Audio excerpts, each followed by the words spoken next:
The first thing I want to do in decorative sewing, an applique.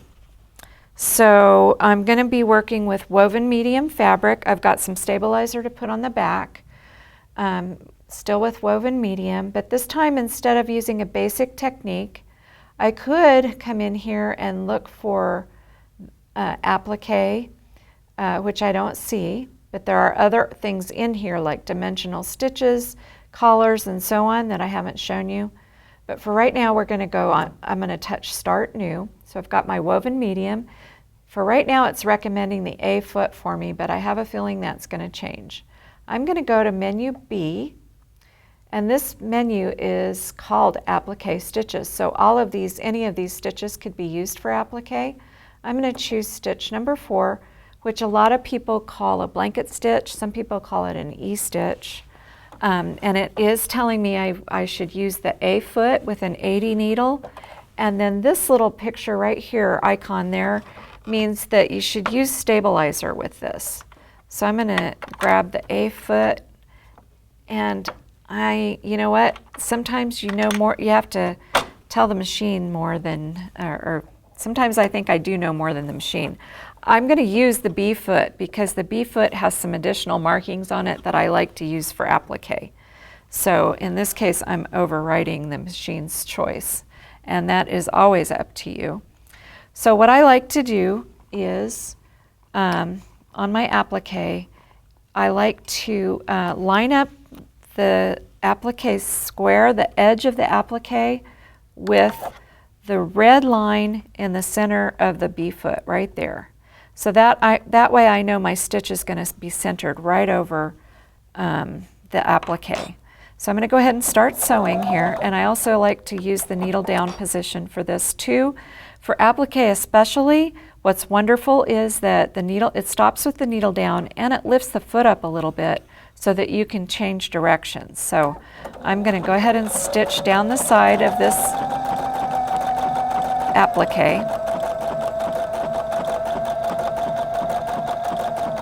And when I get close to the end, what I like to do is go, and I keep going until this next edge of the applique lines up with this red line right here on the B foot.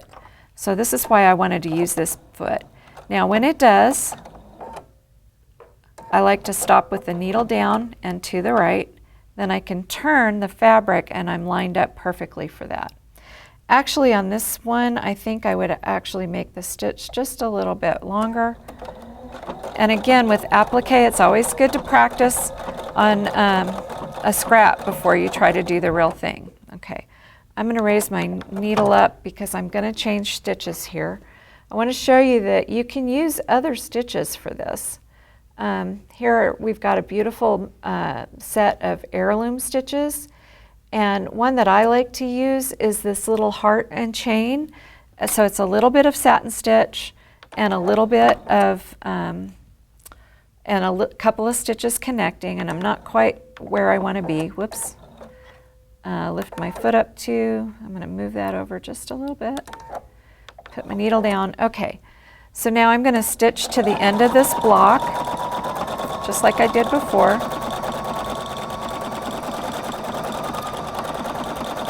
Normally when I do applique, I have a fusible interfacing on the back, or fusible web, where I can fuse it afterwards to the fabric underneath. Okay, so now I'm getting close to the edge. I'm going to stop in the same position with the needle down and to the right.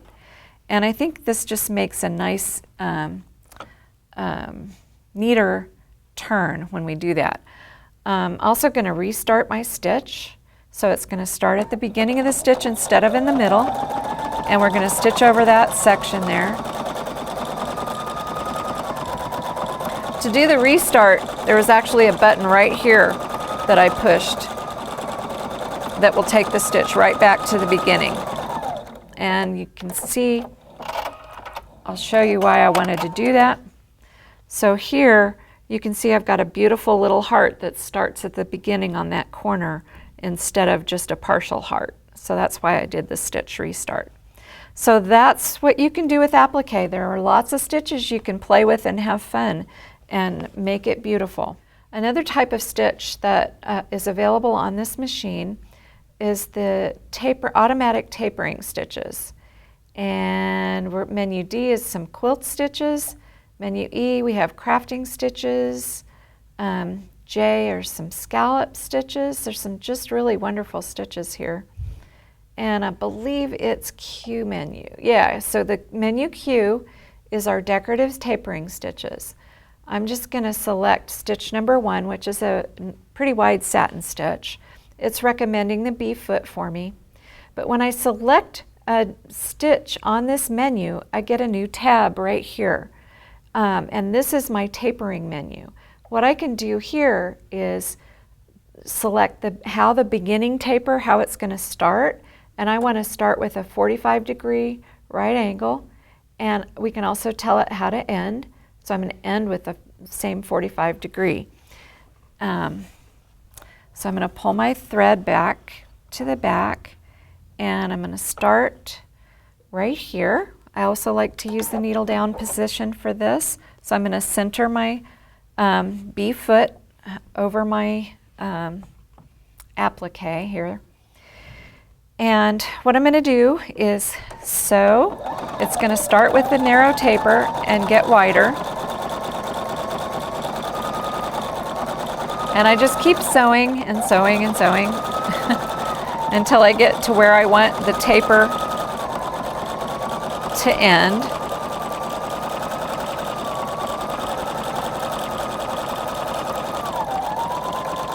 Okay, so now I'm going to tell it that I want to start the taper.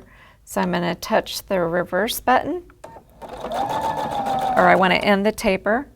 And I'm running out of bobbin thread, of course. Okay, so it will end the taper and stop, and then I can turn.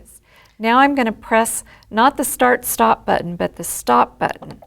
And what that does, now it's going to sew exactly the same length of tapering stitch as I did before. I'm going to press the start-stop button.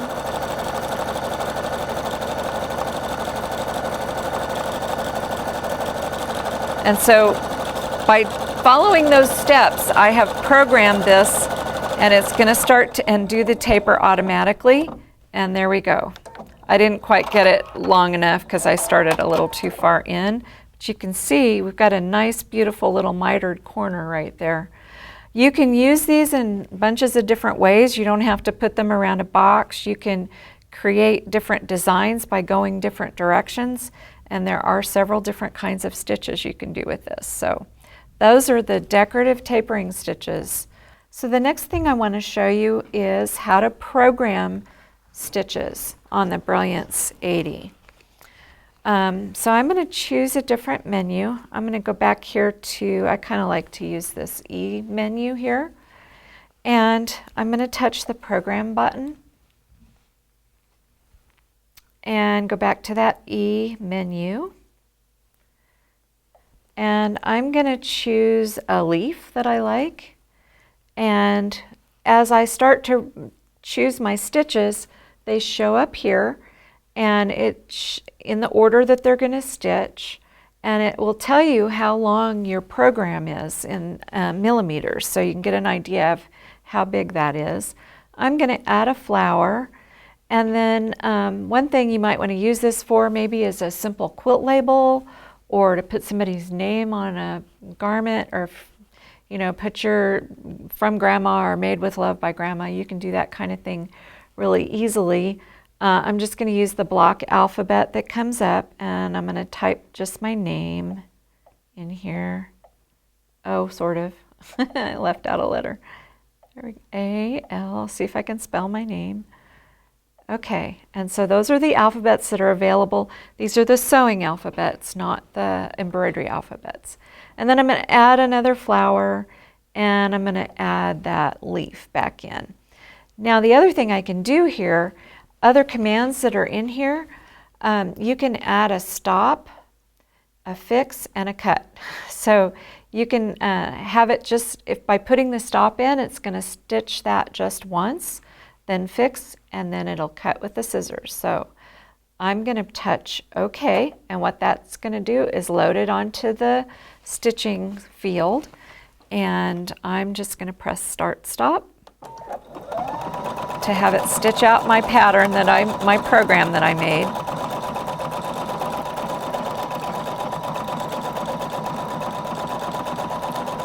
My job is just to kind of keep my fabric straight.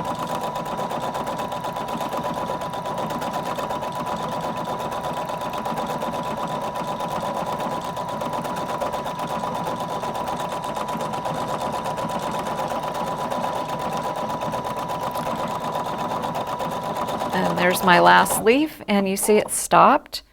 It's if I start it again, it will fix. I'm just going to do it with manually and then cut. And there you go. Pretty fun to play with. So you can program any combination of stitches that you want, and if you want to save them, you can just press the little heart right there, that little red heart, and you can name your stitch and it will save it to the machine. I'm not going to save that one, but that's how you do programming. It's a lot of fun to play with. The next thing I want to show you is how to do free motion or stipple quilting. A lot of people are wanting to do their own quilting on their machines, and so I'm going to show you how you can do that. First thing I want to do is I'm going to come back to the main menu A, and you can either scroll back like that or use the menu down here. I'm going to touch just a straight stitch. Still going to be using woven medium. The free motion setting on this machine is right here on the screen all the time. It's a little squiggly thing that looks kind of like stipple. And you have three options.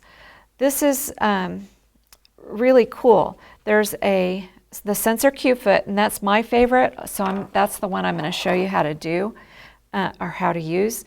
There's also an optional free motion ruler foot available for this machine, so if you like to use rulers to quilt with, you can do that. And then another option is there's the free motion floating, where it just kind of floats over the fabric at a higher speed. I like the free motion spring action because I feel like I have a little more control over it, so I've selected that option.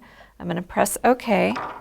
And in this case, I have to take the ankle off the machine, so I'm going to use the screwdriver to unscrew that, or to loosen it, and then take the ankle off. The sensor Q foot can be a little bit difficult to put on at first if you haven't done it, so I wanted to show you how to do that. I bring it in from behind, and then you kind of have to tell it who's boss to fit this part in, and then the long white arm actually rests on the needle screw.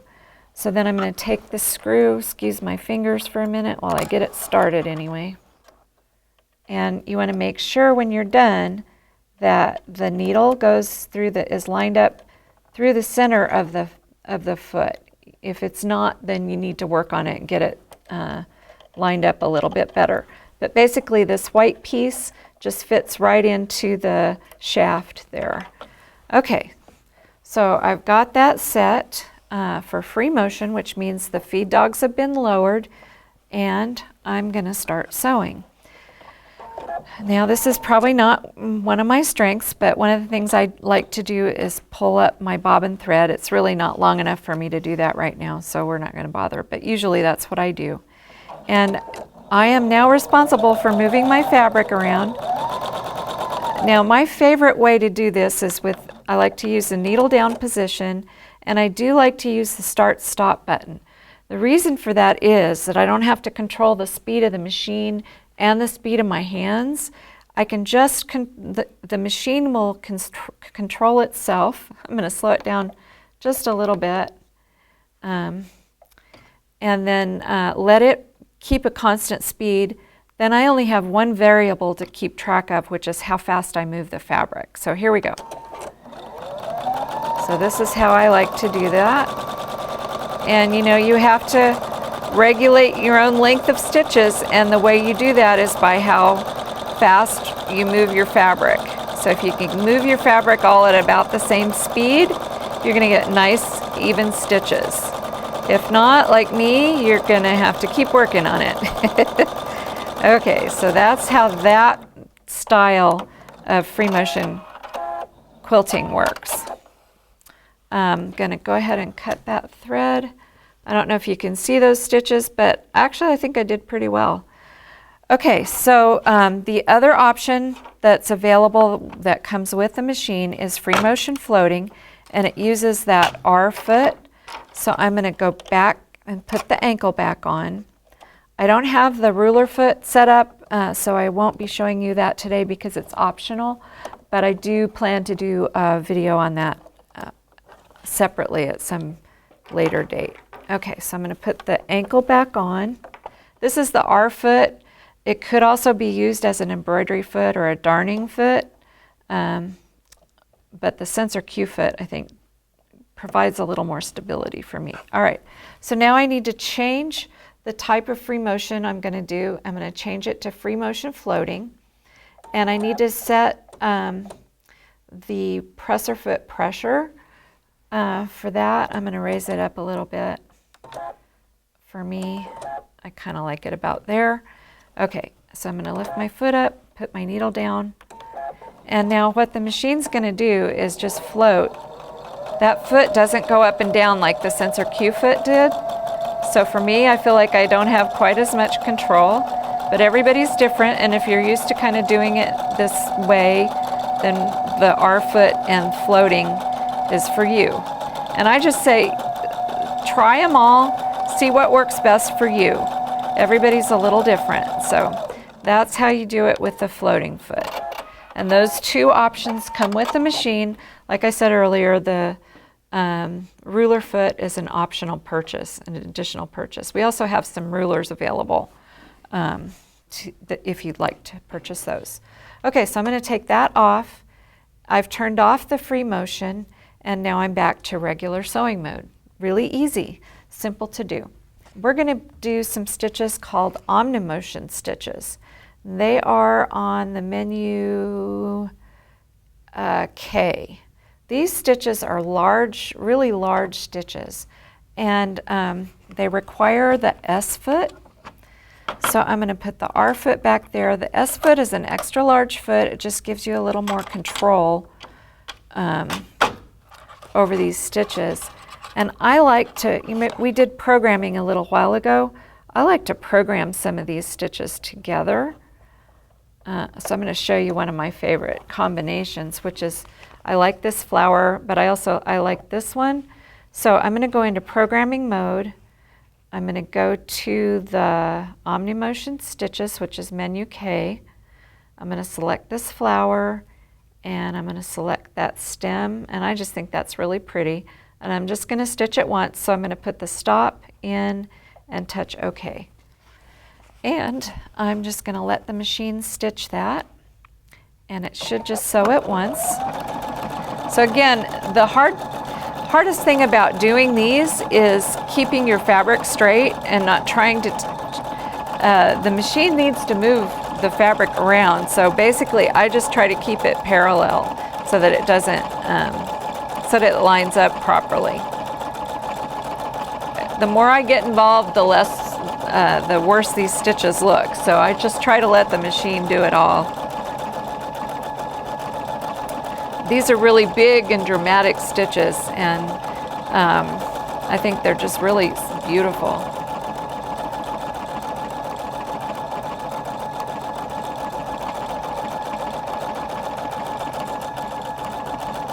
The nice thing about them too is, a lot of times people will say, well, I've tried the decorative stitches, but they don't show up very well.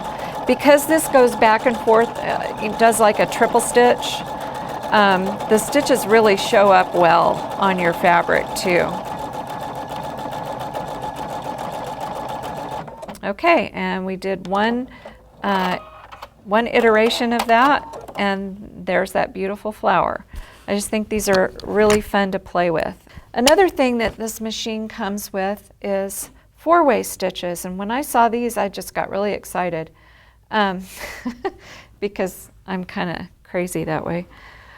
The thing about these stitches is I was so excited to be able to use them on mending elbows and things, knees and such, because I had pretty much worn out a shirt that I had, and I was able to use these stitches to make it last a little bit longer. So when you open up one of these stitches, it'll show you what direction it's going to go. And on the screen, there's a little black dot right there, and that's the starting point. So that's how you know that it's going to go that direction. Now, to change directions, I just have to press the reverse button. So I'm going to go ahead and stitch along this. Oops, I'm going the wrong way. See, you have to think about where you're going, which direction you're going, which I didn't. Let me try that again. I'm going to start over here and press start, stop. Okay, now I'm going the correct direction. And I didn't have it lined up very well, but we're just practicing. And it is a good idea to practice with these things. Now, to change direction, I'm going to press the reverse button, and I want to go this way, and it's going to come towards me. So I'm going to press that button, and now it starts stitching toward me. Now, if I didn't want to go that direction, I can go any direction. I just keep pushing reverse until I get to the direction I want. I'm going to stop here, and I can either press the reverse button here or the reverse button on the screen. And I'm going to turn, and this time, oh, actually I don't need to turn, I remember now, because I would be using probably my free arm for this if it was a sleeve or a pant leg. If you need to mend a knee, this is so wonderful because you can do it without changing the direction of your fabric. You can go in 4 directions, and I got one more direction, and it's going to go backwards. And I finally got a little better at lining it up. So like I said, it's good to practice on this before you try to use it for real, so you know how it's going to stitch.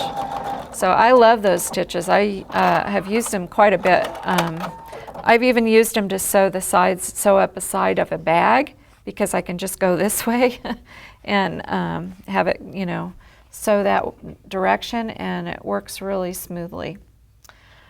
Okay, there are also, just so you know, 8-way stitches available on the machine too, which are kind of cool. If I can select, oh, you have to select, I forget, you have to select the arrow, and it will stitch diagonally or up and down or side to side, whichever direction you select. Okay, so I'm going to go back now to our dimensional stitches. So this machine has a lot of extra fancy stitches. And our dimensional stitches, there are a couple of different types, 2 or 3 different types. The first one I'm going to show you is an applique stitch. Now it's asking for the S foot still, and a size 80 needle, and some stabilizer. And I'm just going to use this same fabric that I used before, and I've selected the sun. Now, one of the things I love about this too is that if you touch the question mark and touch the stitch that you want to stitch, it will tell you what you need to do to stitch this stitch properly. So what it says here, we're going to activate needle down. I'm going to press start, stop, and when the machine stops, I need to place my applique fabric from behind and then sew until the machine stops again. Okay, so I'm going to say, okay, I'm going to press start, stop, and it's going to start on that first sun.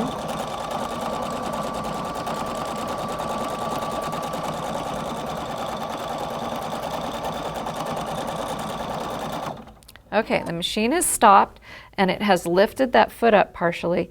And by putting the fabric in from behind, what it means is putting it under the foot from behind until you get all the way up to the needle. You want to make sure you don't move the fabric too much while you're doing that, and then press start, stop again. I'm going to do a couple more of these so you get the idea. And I just keep little scraps cut into small pieces for this kind of thing.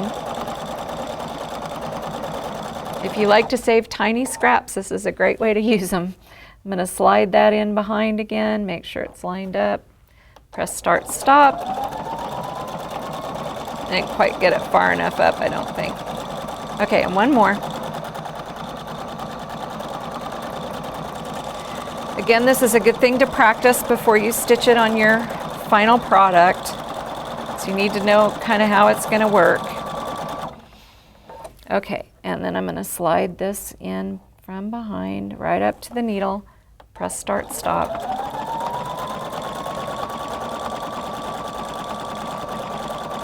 Okay, and I'm going to stop at the end of that stitch. Okay, now you're saying, well, that's kind of ugly, right? It's just got these extra pieces of fabric. So what you do is take your little applique scissors if you have them, or some nice small sharp scissors. I've been using mine for things I probably shouldn't have, so they're not as sharp right now. But you cut away the applique fabric and you've got your design. So these are special applique stitches that are really pretty. Some of them have like flowers and leaves, so there might be 2 places where it stops and you add fabric, and it's important to read the instructions on how to do them because of that. Boy, I really did dull my scissors. Okay, so there you go. Nice little stitches. Okay, I think those are a lot of fun to use. I've put these down a granddaughter's skirt. The little hearts are, in particular, I think are cute for a girl. Then there are some stitches, in addition to all the applique stitches, there are some that are called pop-up stitches. And I'm going to do this one right here. It's a horizontal pop-up, and I'm going to press the question mark and touch my stitch. So it says activate needle down and press the start stop button to sew. When the machine stops, place the pop-up fabric from the right, touching the needle, and sew until the machine stops. Turn the project 90 degrees counterclockwise so that the pop-up fabric is behind the needle, and sew again. Turn it back to its original position and sew until the machine stops again. Okay, so that's a lot of information, but I think I understand. So I'm going to press start stop, and it's going to stitch part of the stitch, and then when it stops, if I forget, I can touch the question mark and say, okay, now it's stopped. I place the pop-up fabric from the right, touching the needle. So I usually use my tweezers to kind of help me get it in there where it's supposed to go. I want that, and I'm using just a little scrap of tulle. Okay, and then it says place the pop-up to the right, and then start stop until the machine sew until the machine stops again. Now I'm going to turn the project counterclockwise so that the pop-up fabric's in the back. Okay, and then I'm going to sew until the machine stops again. So glad these instructions are here for this. Okay, and then I'm going to turn it back to its original position and sew until it stops. We'll do one more of these. So when it stops, I'm going to add my pop-up fabric again and put it in under the foot all the way up to the needle, so the needle can stitch over that, and I'm going to press start stop. It's going to tack it down. Now I'm going to turn that to the back, press start stop. It's going to stitch over that, and then I'm going to press my stop button so it'll just finish this stitch nicely at the end. Okay, and I'll use my scissors to cut it off. Now with this, you can trim your pop-up fabric however you like. I like to kind of make them a little bit smaller than that. And there you go. You have kind of a cute dimensional stitch. Okay, and then there's one more kind of dimensional stitch available for this machine, on this machine. These are sequin stitches. And I actually forgot to get the open toe foot. They recommend the optional open toe foot, which I don't have. So we're going to have to do this a little bit blindly. It's easier with that foot. I'm going to have to poke that the sequins in there. But okay, so this stitch will stitch a design and then you can add a sequin to it. Let's see if I can do it. So once again, if you need more information about the stitch, you can press the question mark and press the stitch and it will tell you how to do this. It also tells you, gives you some detail on what size sequins you can use. So for this one, I have to use the smaller sequins because it stitches around it. Now, what you do is take your sequin and place it where the machine tells you to put it. I'm going to put this right up next to that the needle and to the left of the needle. And I'm going to actually this time just use my hand control to bring the needle down in the middle of the sequin, and then I can press start stop again and it should line it up beautifully. Takes a little practice like a lot of our stitches. Here's a square sequin. So you want to find, for the ones that get stitched all the way around, you need to find the ones that are the right size. And this can get a little interesting with that. The clear open toe foot doesn't have this metal piece right there that's kind of getting in my way. So it's a little easier to use. And I just got distracted today and didn't get that done. Well, okay, you get the idea. It's a little fussy.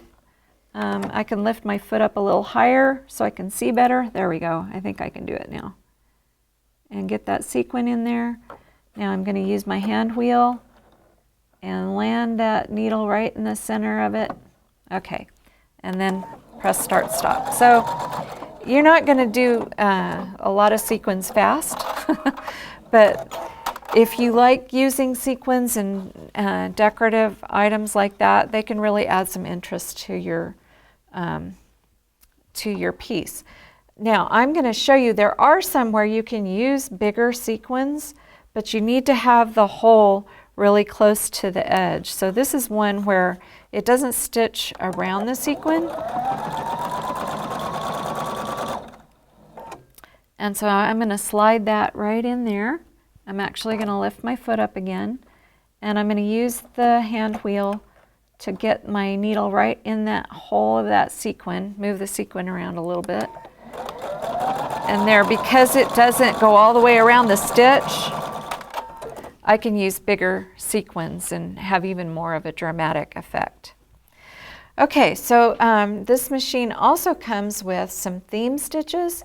These are stitches that all kind of go together, and you can sew, like this one starts with squares, and when I press the reverse button, it's going to change to the next stitch in the sequence and the theme, and I just can keep pressing the reverse button either here on the screen or on the machine, and it's going to keep changing stitches.